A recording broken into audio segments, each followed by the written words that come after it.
सबसे पहले बच्चों ये देखो कि the radius of quarter circle plot taken is 2 metre. जो हमारा क्वार्टर सर्कल है, क्वार्टर सर्कल करने को मतलब 1 2 3 4, ठीक है।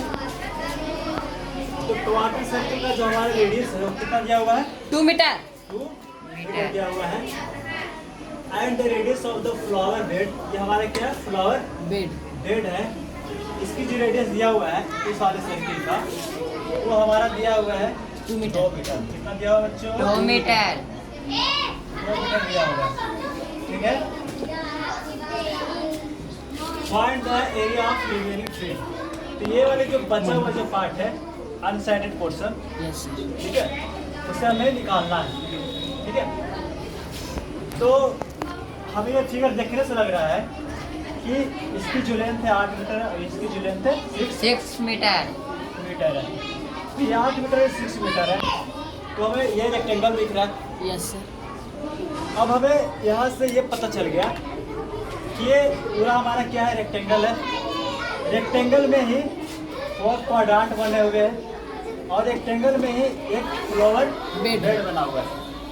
क्वेश्चन ये है, तो हमें निकालना ये है कि ये वाली जो पार्ट है, मतलब कि अनसाइडेड एरिया, ये वाली पार्ट को हमें निकालना है।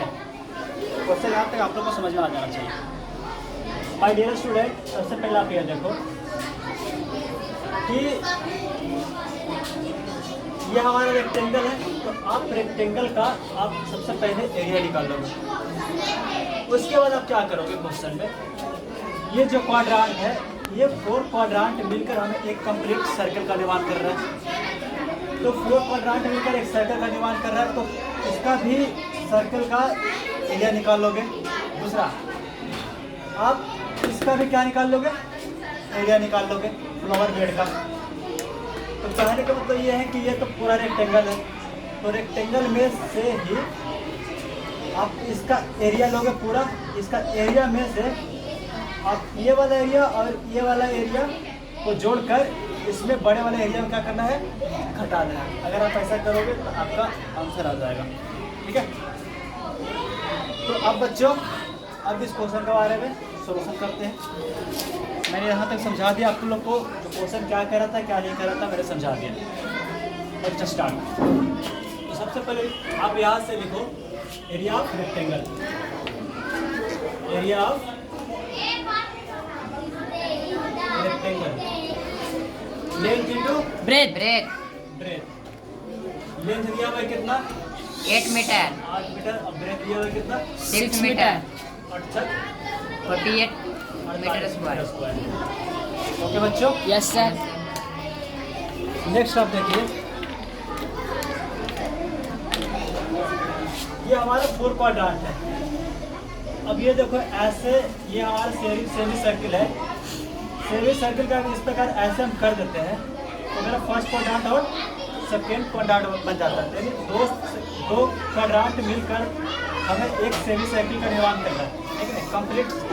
कंप्लीट क्वाड्रांट ये नहीं है, मतलब कि एक सेमी सर्किल लेकर अगर हम बीच से हम काटते हैं, ये वाली क्वाड्रांट है, ये क्वाड्रांट, 2 क्वाड्रांट बन जाते हैं। 2 क्वाड्रांट मिलकर के एक सेमी सर्किल का निर्माण कर रहा है। उसी प्रकार से ये भी आपका सेमी सर्किल का निर्माण करेगा। तो 2 सेमी सर्किल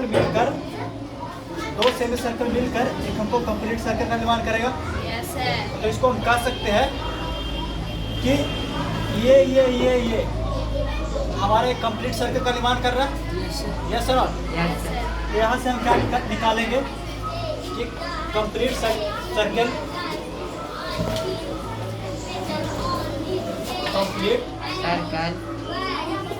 सर्कल यहाँ पे ऐसे लिखो, area of complete circle. Area of complete circle बगल में लिख दीजिए आप क्वाड्रांट। ओके, तो होगा बच्चों पाई आर स्क्वायर। पाई का वैल्यू कितना हो जाएगा? 22/7। और आर कहने का मतलब क्या? या फिर रेडियस के ऊपर काम करेगा, 2 / 2। ओके, अगर ये आप गुना करते हो तो कितना आएगा? 5 दूनी 44, 88/7। 88/7 सेंटीमीटर ना, ठीक है।